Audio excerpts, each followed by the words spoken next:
আজকে আমাদের একটাই দাবি, আমাদের নার্সিং এর যে মহাপরিচালক ছিলেন তার অপসারণ চাই আমরা। ঠিক আছে, তো আমরা আজকে আমাদের সারা বাংলাদেশ ব্যাপীতে কি হচ্ছে, আজকে মানববন্ধন হচ্ছে। আপনারা সবাই জানেন যে ঢাকার একজন আমাদের প্রধান সমন্বয়ক শরীফুল ইসলাম স্যারের আহ্বানে আমরা সারা বাংলাদেশ ব্যাপী নার্সিং সংস্কার আন্দোলন, তার উদ্যোগে আমরা আজকে এখানে সমবেত হয়েছি। আমরা নার্স সমাজ, আমরা আমাদের যে নার্সিং অ্যাটিটিউড, সেই অ্যাটিটিউডটা বজায় রেখে আমরা আমাদের এই মানববন্ধন কর্মসূচি অব্যাহত করব। আপনারা সবাই জানেন নার্সিং কি একটা নোবেল প্রফেশন, এবং আমাদের যে মহাপরিচালক যে কথাটা বলেছেন এটা আসলে উনি ঠিক বলেন নাই। কি সবাই আমরা জানি তো? কারণ কোন পেশা কি ছোট হতে পারে? ক্লিনার কি ছোট হতে পারে?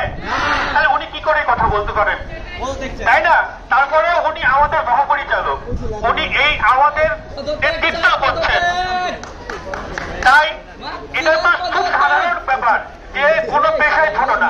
এরপরও আমরা দ্বিতীয় শ্রেণীর কর্মকর্তা, জানেন, সবাই জানে, সারা বাংলাদেশ জানে। এরপরে কি আছে আমাদের নার্সিং এর মধ্যে, কি আছে? মাস্টার্স আছে। আপনারা সবাই জানেন আমাদের, শুধু আমি শহীদ মেডিকেল কথা বলি, আমাদের এখানে ডাক্তারদের সাথে নার্সরা এমবিএস করছে।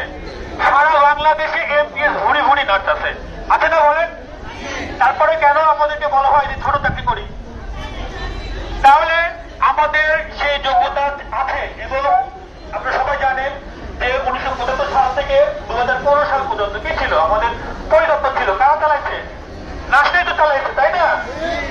আর যদি না চাইতে পারে রাষ্ট্রের ব্যর্থতা, এখানে রাষ্ট্র সেই নার্স তৈরি করবে, এটা রাষ্ট্রের দায়িত্ব। ঠিক আছে, এই নার্সিংকে নেতৃত্ব দেওয়ার জন্য রাষ্ট্রের দায়িত্ব। এটা আমরা সবাই জানি।